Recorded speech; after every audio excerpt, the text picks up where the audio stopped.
Hi, everyone.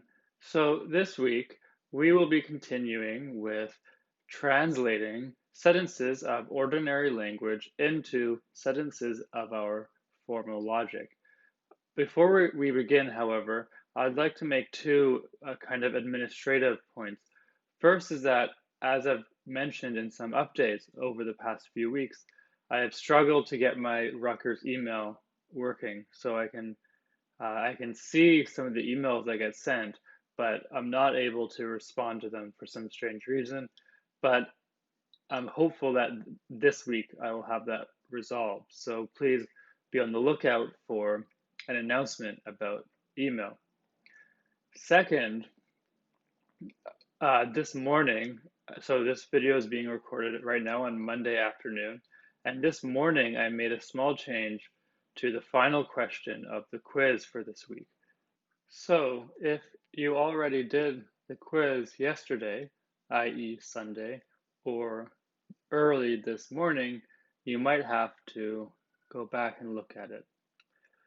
All right, so let's get started with today's lecture. Today, I will be diving into, in a bit of detail, how it is that we translate using the connectives of our formal language. As we will see, there's a lot of subtlety to the meaning of various words in ordinary language that we can't fully capture with our connectives of our formal language. However, we still have to do as best as possible. And that exactly is what I'll be talking about today. So first, as a review, here is the vocabulary of our formal language propositional logic. We have basic atomic sentence letters, so capital letters like A, B, and C. We have parentheses, and what we'll be focusing on today is how we use these connectives. So we have 5 connectives. We have negation, conjunction, disjunction, conditional, and biconditional. So in this lecture, I will be going through each of these in turn and talking about how to use them in translating ordinary language. And here we have on the right-hand side of this table, their ordinary English corresponding words. So for negation, there's the word not. For conjunction, there's the word and. For disjunction, the word or. For conditional, you have if then, and for biconditional, you have if and only if. But we will see that there's many other words and constructions in English that correspond or can be translated to these symbols. And that has to do with how there's a lot of subtle meaning in English, which we have to be able to see through and translate into our very basic or small amount of symbols that we have in our language. So I'm going to begin with conjunction, and that is this little hat wedge type thing, okay? And we use this symbol to symbolize many different English words. So not just the word and, but also the following: yet, but, however, moreover, furthermore, in addition, both, on the other hand, and there's many more. So here is a list of all the different English words that if you see should signal to you that you might have to use the conjunction symbol in your translation. And as I've been stressing already, lots of these words have much more to their meaning than simply conjunction. However, when we translate them into our formal language, we only retain the conjunction part of the meaning. So for instance, the word but adds the meaning that there is a contrast between the conjuncts. So let us look at an example. So I want you to consider the following 2 sentences. First, we have the sentence, John is left-handed and John is smart. That's a simple conjunction of the 2 basic sentences. On the one hand, you have John is left-handed. On the other, you have John is smart. So hopefully it's clear how this can be translated into our formal language. And I'll write that out at the bottom here.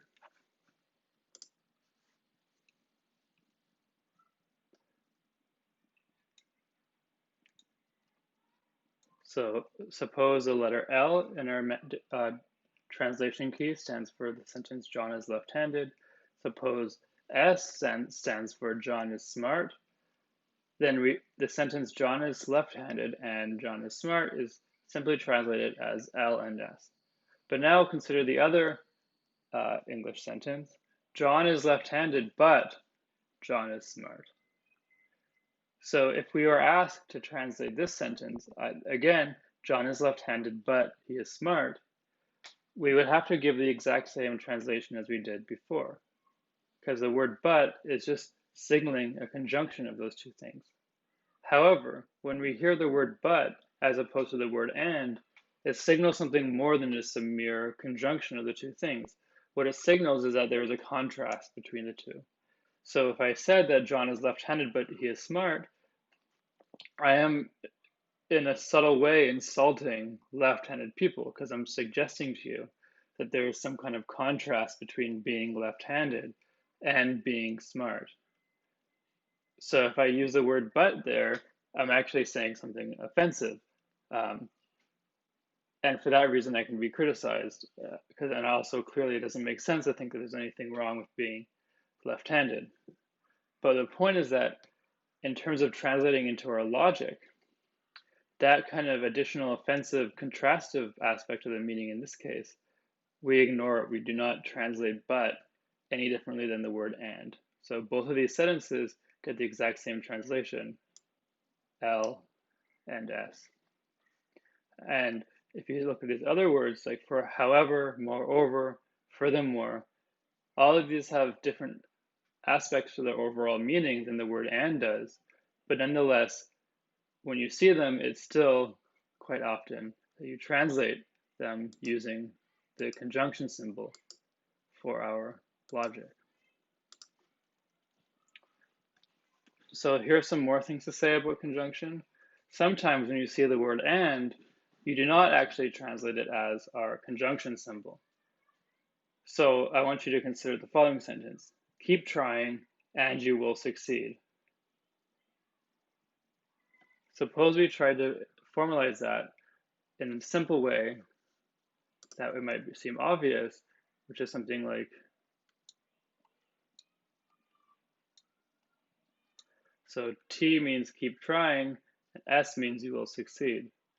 Now, the reason why the translation of keep trying and you will succeed is not correctly to say T and S is because what this sentence is saying is not that you will keep trying and you will succeed. Rather, what it's saying is that if you keep trying, then you will succeed. So in fact, even though the word and appears, you do not use a conjunction. Rather, the proper way of translating this is with the conditional. Because if you think about what this sentence is saying, what it is really saying explicitly is that if you keep on trying, then you will succeed. Or similarly, there's a famous quote from Churchill in the context of the Second World War, where he says, "Give us the tools of war, and we will finish the job." So this is not saying that he will be given the tools of war and he will finish the job. What this is saying is that if he is given the tools of war, then he will succeed. So what this goes to show is that when we're translating sentences of English into our logic, it's really not an obvious formulaic method. You have to really reflect on the particular sentences being given and think about what they're truly saying in order to present what they mean within the context of our formal logic. And here we have a list of words which typically can be expressed conjunctions. And you see that there's many words other than the word and which can do that. But then as we've just seen, furthermore, in some cases, the word and itself doesn't even get translated as our little hat, okay? So what matters is that when you're doing translation, you have to reflect on the sentence and what it means, and in many cases, it's not obvious or simple. And there's certainly no formula for how to go about doing a translation. You really have to develop a feel for how to translate. So here's another case. I want you to contrast the following two sentences. First, John and Kay are sophomores. Second, John and Kay are roommates. So in the first of these sentences, you can translate the and as conjunction. So you can think of the first sentence here as a conjunction of two sentences. The first is that John is a sophomore, and the second is that Kay is a sophomore. But now let's imagine that we wanted to do the same thing with the second sentence. John and Kay are roommates. Now, if you reflect on what that sentence is saying, you'll realize that it's saying more than just that John is a roommate and Kay is a roommate. What it's saying is that John and Kay are roommates with each other. That's the natural interpretation of that sentence. So you could not translate that sentence in this way in order to capture its meaning. What you'd have to do is actually translate it as its own individual sentence. Because again, the natural interpretation of this sentence, John and Kay are roommates, is that John and Kay are roommates with each other. They're sharing a room. But when you say that John is a roommate and Kay is a roommate, that does not capture that meaning, because that conjunction can be true if John has some other roommate and Kay has some other roommate himself. So here is another case in which, even though you see the word and, you can't actually translate it simply with our conjunction symbol. So again, here's a case in which you have to reflect on the details of the sentence under consideration. Okay, I think I have one more example. Okay, so sometimes there's nothing explicitly corresponding to a conjunction, but you still have to add it, okay? So even if there's none of these words here listed, there still are some cases in which we do use conjunction. So consider the following. John is a Brazilian basketball player. So if we were to formalize that in our language, we wouldn't just have a single sentence for this entire thing, John is a Brazilian basketball player. Rather, we can have a conjunction of two sentences, one which says that John is Brazilian, and the other one which says that he's a basketball player. So we would have something like the following. B means that John is Brazilian, and P means that he is a basketball player. So this single sentence, John is a Brazilian basketball player, can be analyzed or translated into a conjunction of two simple sentences, that John is a Brazilian and that John is a basketball player. So here we have to add the conjunction even though there's nothing explicitly corresponding to the conjunction. But now consider the following sentence. John is a former basketball player. Now let's imagine we try to analyze that in an analogous way. So we said the letter F will stand for that John is a former, and again, P will mean that he is a basketball player. So we analyze the sentence, John is a former basketball player, as John is a former and John is a basketball player. Now clearly that doesn't make any sense whatsoever. You can't separate out former from what you're former thing of. So in this case, you can't add a conjunction between these two things, former and basketball player. So here you'd have to give a single sentence, F, which would mean John is a former basketball player. You can't divide out these two meanings. Whereas in this first case, you can. So here's another case where you have to reflect on the meaning of the sentence. And after doing that, only can you give the correct translation. And again, there's no clear or deterministic rules that will tell you exactly when you use a conjunction versus when you do not. You have to reflect on the meaning of the particular sentence in question. And here we see there's many words other than the word and, which can lead to a conjunction, despite that they have slightly different meaning. And we also see that Not always even the word and itself gets the conjunction in these two cases. And finally, in some cases, you have to implicitly add an and, but there's no firm rules for when you do or not. You have to reflect on the particulars of the case. Okay, now moving on to disjunction, which is our V thing, or our, the V. Okay, so disjunction is a little bit more straightforward than conjunction. So you will generally see the word or the construction either or in the sentence. So it's a bit simpler. There's not as many different ways of expressing disjunction as there are conjunction in English. But there still are some subtleties that you should keep in mind. So I want you to consider the following sentence. At least one of our deficits, budget and trade, will rise. So I want you to consider how you would go about translating that sentence. So in this sentence, there's no explicit word or either or happening, okay? But yet, hopefully upon some reflection, you can see that we do have to use a disjunction in translating this sentence. So let me read it again. At least one of our deficits, budget and trade, will rise. So one way of getting at what this means is that what it's saying is that let B stand for the claim that our budget will rise, and then let T stand for the claim that trade will rise. And so we can translate this sentence as B or T, that is, either budget will rise or trade will rise. So again, when you say that at least one of these things is true, i.e. at least one of our deficits, budget and trade, will rise, what you're saying is that either our budget will rise or our trade will rise, at least one of these two things. And that's exactly what our disjunction is capturing. So here we have a case in which the word or doesn't appear at all, yet we still have to capture the meaning using a disjunction. Okay, so moving on.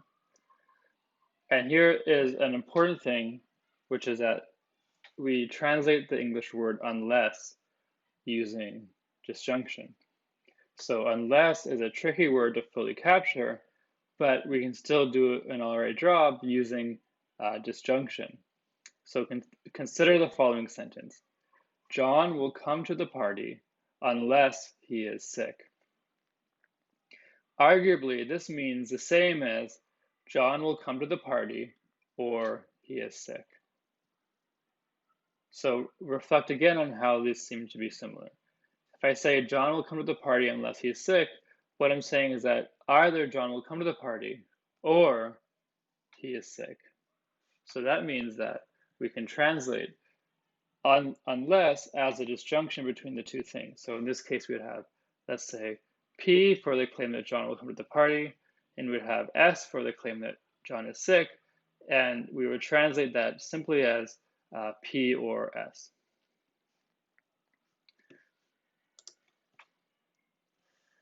So that is, John will come to the party unless he is sick, can be translated as P or S. But there's an important point to make, which is that the easiest way to translate the unless is with a disjunction, because you just have the two basic sentences and a disjunction. But there's another equally correct way of translating the unless. And this doesn't use a disjunction, but it uses a conditional and one other thing, a negation. So instead of translating this sentence, John will come to the party unless he is sick, as P or S, we can instead do the following. And I want you to reflect for a moment how you would translate this using a conditional and also a negation. Now the answer is as follows. The way that we would translate this is we'd say,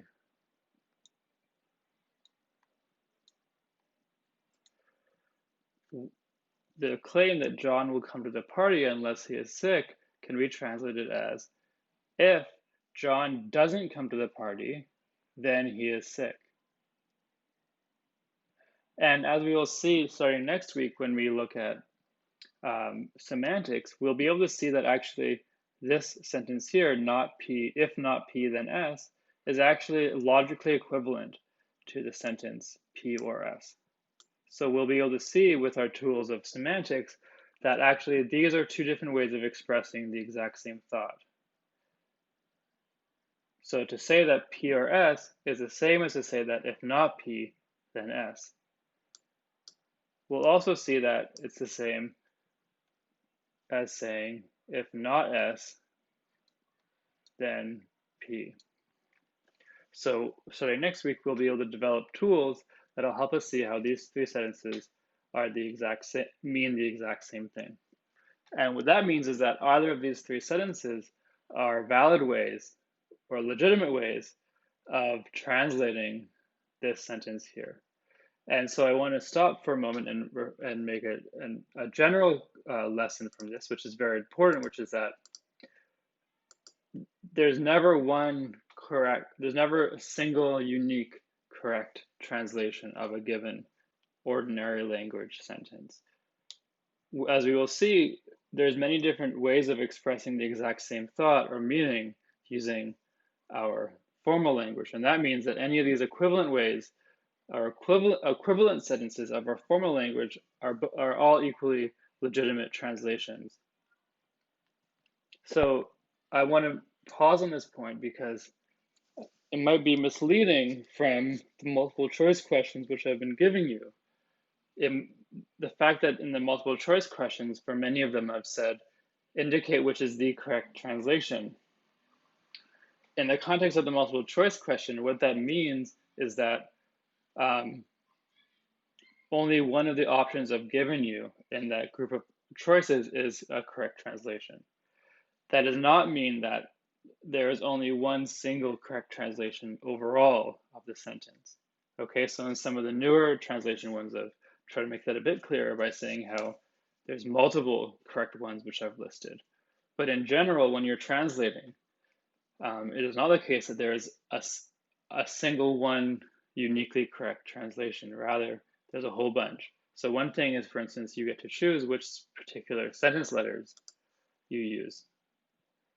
And it doesn't really matter which particular sentence letters you use for which sentences of English, as long as you use the same ones throughout the sentence or the passage. So if you choose different sentence letters, it's equally valid, equally legitimate of a translation. Now, so the way I used valid there and a few seconds ago was not the technical notion of validity that we'll see in the semantics. I meant that in the informal sense, and that's why I've been correcting myself. And what I really mean to say is that there's many different legitimate, accurate translations of a given English sentence into a sentence of our formal language. And here we see an especially important case of that, where the sentence, John will come to the party unless he is sick, has the most kind of natural translation as P or S, but we can also translate it as, if not P, then S. And as I mentioned also, that we can also translate it as, if not S, then P. And when we turn to the semantics, we'll be able to make more light of this idea that you can have multiple different sentences of our formal language, which are equivalent. All right. So there's a final thing to note about the how we're translating or into our V of disjunction. So the word or in English may seem to be ambiguous between an exclusive and inclusive sense. So in order to see these two different senses of or, compare a waiter on the one hand asking, as a side, would you like salad or fries? So in this case, it seems to be exclusive in the sense that you can only pick one of the two things. You need to either pick a salad or pick a fries, but not both. But now imagine when you're finishing your meal, the waiter asks, after your meal, would you like coffee or dessert? Now, the natural way of interpreting that question is that you can actually pick both if you'd like. You're allowed to have both coffee and dessert. You don't have to pick only one or the other. So these two questions illustrate these two different senses of or. On the one hand, you have the exclusive sense, and where you can only pick one, but you can't pick both. On the other, you have an inclusive sense, where you have to pick one, but you also can pick both. Now, of course, you could naturally answer these questions by saying you would like neither, but you have to put that aside and assume that for disjunction, it has to be at least one of the two. And then you can ask the further question of whether it can be both as well as at least one. And for the exclusive sense, it has to be at least one and it can't be both. But for the inclusive sense, it has to be at least one and it can be both. But despite that there are these two meanings of or, we still translate all uses of or with a single symbol, the V. And as we'll see explicitly next week, this V has the inclusive meaning. So P or Q can be true if both P and Q are true. All the V says is that at least one of the two things on either side of it are true. And it's okay if both of them are. And one of the reasons why we do this is that we can take the basic meaning of the V to be the inclusive meaning, and then if we want, we can add additional symbols to express the inclusive meaning. So I want you to think, how would you symbolize the following sentence? Either John will win or Smith will win, but not both of them. All right, so let me switch to my stylus. So here we want to translate this disjunction, but we want to do it in a way which does guarantee the exclusive sense. And as I said, so suppose that J means that John will win, and suppose that S means that Smith will win. And as I just said, we can't simply translate this sentence as J or S, because this or, the meaning of our or in our formal language, is consistent with the truth of both of the disjuncts. But we want to formalize the idea that this whole claim cannot be true if both are true. So there has to be exactly one of the two, J and S, which are true. So we have to add something in addition. And what we can do is we can add as a conjunction to this disjunctive claim an additional specification that it cannot be true that both are true. And the way we do that is as follows.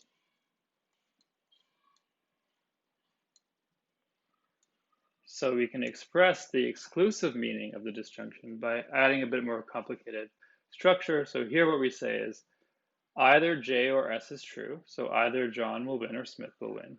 And it is not the case that both John will win and Smith will win. So this whole thing here expresses the exclusive disjunction. So we say that the or for us, our disjunction just means the inclusive thing. And if we want to express the exclusive one, we have to add this additional condition. And that's how we can capture both senses of or with our tools. So now to move on, I think. We're moving on now to the conditional, or the right arrow. So I'm going to list a bunch of different types of English sentences that can be translated as using the conditional. So if we see something that says if phi then psi, and again phi and psi are just fancy Greek letters which stand for arbitrary sentences of English. So if you see something in English which has a form if phi then psi, that can be translated as phi right arrow psi. Hopefully that is obvious. But also if you read something that says phi implies psi, that can also be translated as the arrow. And this one is a bit tricky, but if you see something that says phi only if psi, that is also translated as phi right arrow psi. Now, if you see something that says psi if phi, that is also translated as if phi then psi. So in this case here, you have the antecedent of the conditional written after the consequent. So you're saying psi if phi, and hopefully that's clear that that is translated as if phi then psi. And now the reason why this last one I mentioned is tricky is that here this seems similar to saying phi if psi, but in this case you're not saying phi if psi. What you're saying is phi only if psi. And when you have phi only if psi, phi is actually the antecedent and psi is the consequent. And that's why you translate that as phi right arrow psi. Now another thing which someone might say is that phi is sufficient for psi. And in that case, you also translate it as phi right arrow psi. Now if someone says psi is necessary for phi, that's also translated in the way the others are, which is phi right arrow psi. Another way of expressing it is that psi provided phi.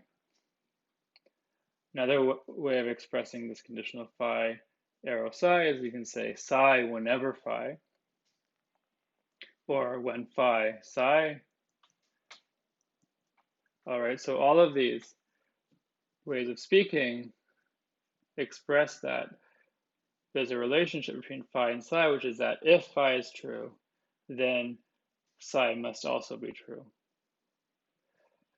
And some of these ways of speaking put the psi part, the consequent, before the phi part. But even still, you have to reflect on the meaning of the construction in order to see that the way you express it is that the phi comes first when we have the conditional, and what you're saying is that if phi is true, then psi must be. So a couple of these terminology which we mentioned here, the sufficient, necessary, these correspond to important terminology, especially in philosophy, which we can use the conditional to make sense of. So when it's true that if phi then psi, we say that phi is a sufficient condition for psi. So the truth of phi is sufficient to bring about the truth of psi. And that's exactly what we're getting at when we say if phi then psi, or phi right arrow psi.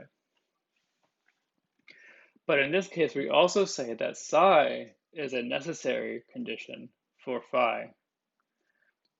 So if you have a conditional where phi is the antecedent and psi is the consequent, you can describe this as saying that the antecedent phi is a sufficient condition for the consequent psi. And you can also say that the consequent psi is a necessary condition for the antecedent phi. So let me look at an example. And this example will help get clear on what I'm saying here with these fancy Greek letters. And it would also make clear why it's important not to confuse necessary and sufficient conditions. So I want you to compare the following two sentences. First, I say, your TV will work only if it's plugged in. Now, this is true. It seems plausible that it's a necessary condition for your TV working that it's plugged in. But now suppose I say, your TV will work if it's plugged in. Now that is saying something very different. Now that is plausibly false. So imagine that you have a completely broken TV. Even if you plugged it in, it still wouldn't work. So the way of rephrasing this in terms of talking necessary and sufficient conditions is that your TV being plugged in is a necessary condition for your TV working. But your TV being plugged in is not a sufficient condition for it to work. So let me try to write this out using the conditional from our formal language, and then hopefully you'll see how you connect up these notions of sufficient and necessary condition with different ways of translating using the conditional. So suppose that T means, suppose that W means that your TV works, and suppose that P means that your TV is plugged in. So this first sentence where we say, your TV will work only if it's plugged in, what we're saying is that P being true, your TV being plugged in, is a necessary condition for your TV working. And what that means is precisely that if it's true that your TV works, then we know it's true that it's plugged in. It being plugged in is necessary for it to be true that it works. And so this goes back to our point in the last slide, which was that if you have something in the form phi only if psi, the way you actually formalize that is with phi right arrow psi. And in this case, we have W only if P. And what that says is what that is expressing is that P is a necessary condition for W. And that's exactly how it would re-express with the conditional, with W as the antecedent and P as the consequent. And so this first sentence, your TV will work only if it is plugged in, we formalize as if W, then P. If it's true that your TV works, then it's true that it's plugged in because the TV being plugged in is necessary for it working. Now the other sentence, your TV will work if it's plugged in, what that is saying is that if your TV is plugged in, then that's sufficient for it working. But hopefully you can see how that's a very different claim than the first. So this is saying that your TV being plugged in is sufficient for it to work. And this is, as we saw, false, because your TV might be broken in another way. So we know this claim is false. But this claim, where it working is the antecedent and plugged in is a consequent, this is merely claiming that being plugged in is necessary, and which is saying something different, and which in this case is saying something true. So these two claims are different, and it's important that you recognize when you're translating something into a conditional, it's important that you recognize what is the antecedent and what is the consequent. And understanding this idea of necessary and sufficient conditions can help when you're thinking about how to translate it. So when you say only if, what you're saying is that the thing on the right is a necessary condition for the thing on the left.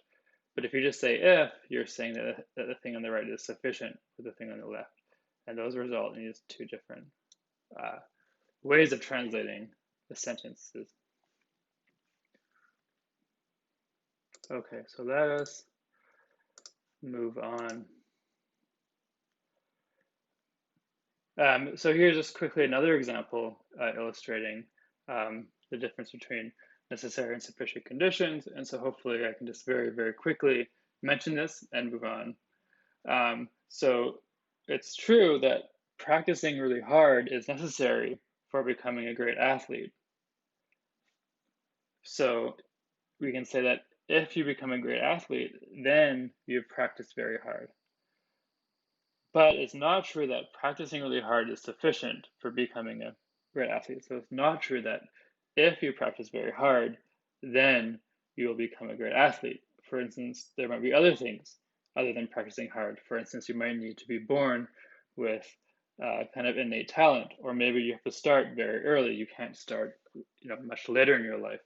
And no matter how hard you work, you'll never become a great athlete. Okay, so when we're thinking about the connection between practicing really hard and becoming a great athlete, we have to understand that there's two different claims. We can claim that practice is necessary for becoming a great athlete. In this case, it's true, but we could also claim that practice is sufficient. And in this case, that's a different claim, and in this case, that claim is false. So hopefully, this sheds some light on what people mean when they talk about sufficient and necessary conditions, and furthermore, how we can use our conditional from our formal logic to capture that. Okay, so now we are onto the biconditional. So the biconditional, if and only if, so the arrow that's facing left and right. So saying phi if and only if psi, that's equivalent to saying if phi then psi, and if psi then phi. So in theory, we could dispense with this symbol altogether and just use the other symbols we have, in this case, the conjunction and the conditional, but we give this its own symbol because it's an important relation. So when we say phi if and only if psi, what we're saying is that psi is both a necessary and sufficient condition for phi. But also we're saying that the vice versa thing as well. We're also saying that phi is a necessary and sufficient condition for psi. So when you have a biconditional, it doesn't, whichever part you put on the left or the right, it's going to be the same. So here we can say phi if and only if psi, which we have written here. But we can also say psi if and only if phi. And these two sentences are equivalent. And when we turn to semantics next week, we'll be able to see that these two sentences express the same thing. Phi if and only if psi is the same as saying psi if and only if phi. And again, what we're saying is that phi and psi are both necessary and sufficient for each other. One can't hold without the other, and vice versa. And this relation of the biconditional expresses the meaning which is expressed by all of the following English constructions. So as the one that is used commonly in math and in logic, and which I've used a lot already in just explaining logic, what logic is, when someone says phi if and only if psi, what they're expressing is that phi and psi have to be true together or false together. That their phi and psi are necessary and sufficient for each other. Another way of saying that is phi just in case psi. Okay, another way of saying is phi just when, or phi when and only when psi, or as a distressed phi, I can say that phi is necessary and sufficient for psi. And all of these express the biconditional relationship between the two sides, which we formalize with the arrow leading to both sides. And this can also be further unpacked as saying that the left-hand side leads to the right-hand side and vice versa. So that is how to understand translating with the biconditional. And finally, we have negation. So negation, we either use this little hook or we use a tilde, the kind of squiggly tilde.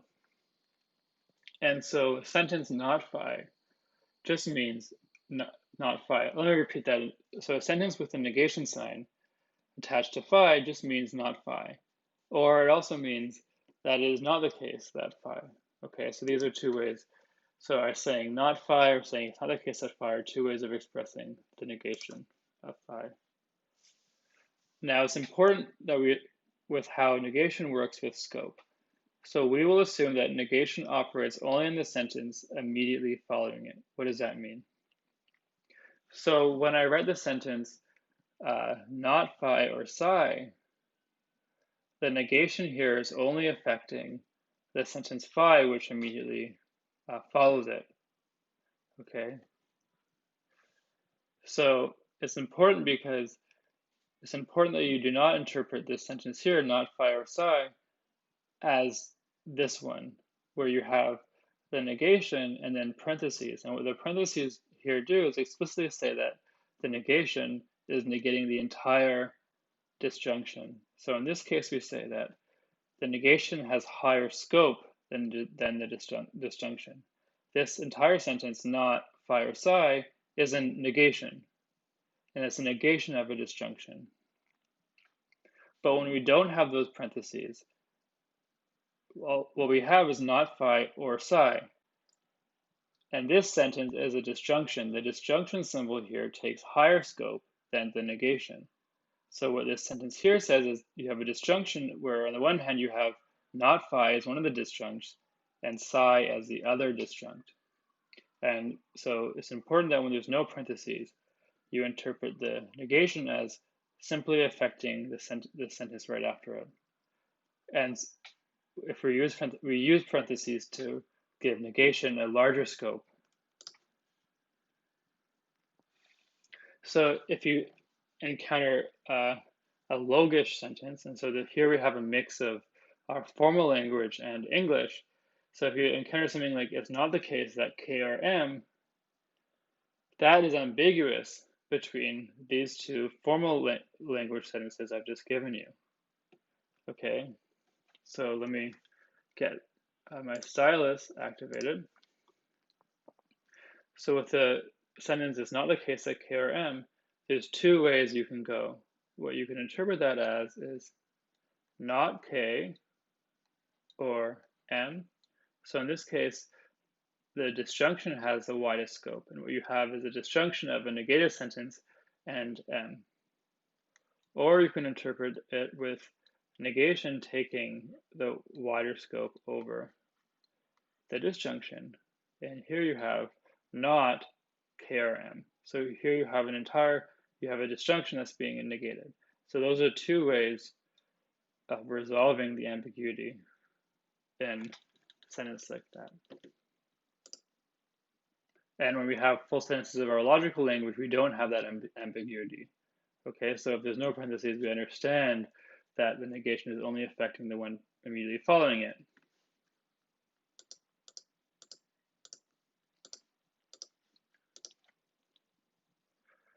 So here is some ways in which negation and scope interacts with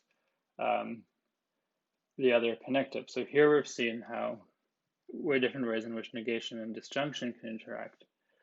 So we're going to say that if you have a sentence not both phi and psi, the way that you translate that is you give negation the widest scope. Okay, so again, if you say not both phi and psi, what you're saying is that it's not the case that both phi and psi are true. So you have to interpret something like this where you give negation and the parentheses, because what you're doing is you're negating the conjunction of phi and psi. But, and this is going back to the point from earlier, which is that there's always several different proper ways of translating a sentence. You can express this same thought, the denial of the conjunction, without using the conjunction symbol. So the claim that it's not true that both phi and psi are true is equivalent to saying that either phi is false or psi is false. So hopefully upon some reflection, you can see how denying that both phi and psi are true is the same as saying either phi isn't true or psi isn't true. Okay, so if you have something of the form not both phi and psi, either you can negate an entire conjunction, or you can have a disjunction of both of phi's and psi's negations. Now, suppose you see something that says not either phi or psi. Now, what that is saying is that it's not the case that phi or psi is true. So the immediate way, or maybe the easiest way of translating that, is with the negation and disjunction corresponding to the not and then the either or, but it's crucial that the negation gets a wider scope, that you're denying a disjunction. But analogously to above, you can also express the same thought without using disjunction, but with a conjunction. But what you have to do is give the conjunction scope over the negations. So if you say that it's not the case that phi or psi, that's the same as saying not phi, and not psi. So again, if you're saying that it's not true that phi or psi, that's saying that it's false that phi and it's false that psi. So here we see some important equivalences between different ways of equivalently translating an English sentence. And again, as mentioned with earlier equivalencies, we'll be able to show rigorously using our semantics starting next week how it is that these pairs of sentences are equivalent in their meaning. All right, so that is enough for today's lecture. And the next lecture on Wednesday, I'll talk some more about how to do translations.